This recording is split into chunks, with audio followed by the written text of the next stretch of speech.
Businesses around the world are now moving from AI experimentation to deployment, but roadblocks remain to using AI at scale. Anoop Sagoo, Chief Executive Officer for Southeast Asia at Accenture, spoke to CNA's Sarah Al-Khaldi at the ATxSummit in Singapore. He says companies in Southeast Asia need better data foundations to unlock AI's potential. And I really see that 2026 is going to be the year where we're going to start to see a lot of things in action, in the environment. Consumers will be using it more, businesses will be using it more in the enterprise. The thing that tends to sort of slow the scaling down tends to be a couple of sort of fairly sort of fundamentals around, firstly, making sure that you've got the foundation in place. What is complex about AI is it really doesn't work if the data foundation is in place. And frankly, most organizations in this part of the world have quite a bit of work to do on their data foundation and also surrounding governance, and getting that right is quite a significant factor.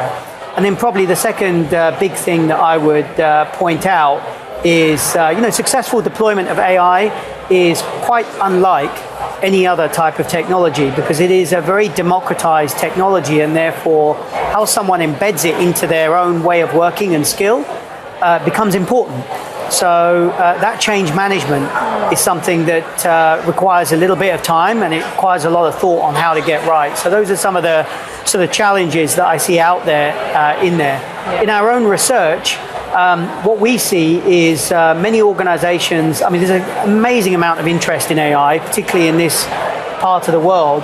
But from what we can see, only about 15% of organizations on our own research really have that foundation, governance, and the rest of the architecture in place to scale.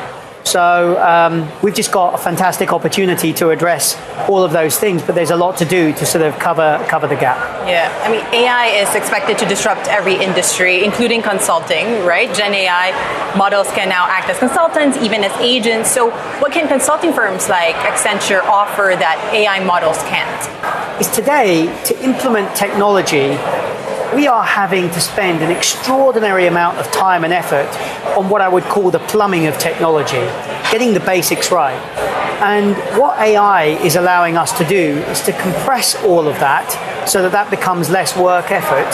And we can actually spend more time on extracting the value from the technology by thinking about the change that we're driving. Definitely some sectors that are affected more than others.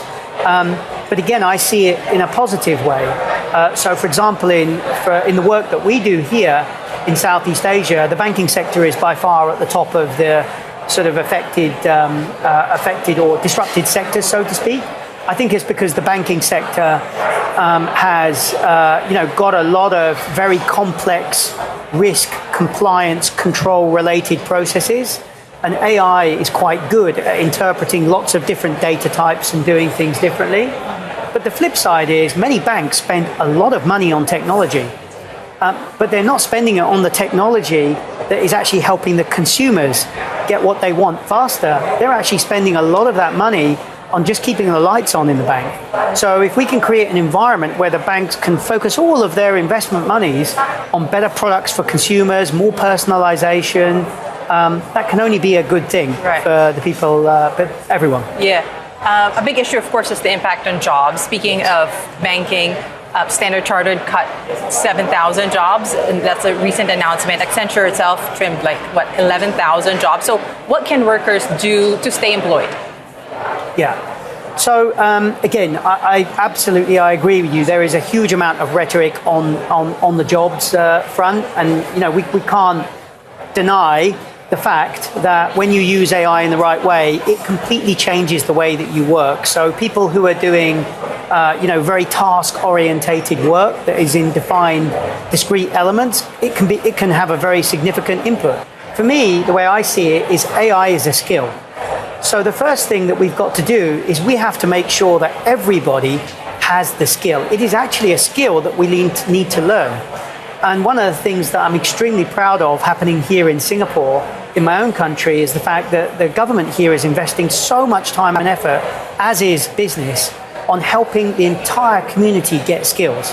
And I think that's the first thing about getting AI right. It is a skill and we need to make sure that everybody has the skill.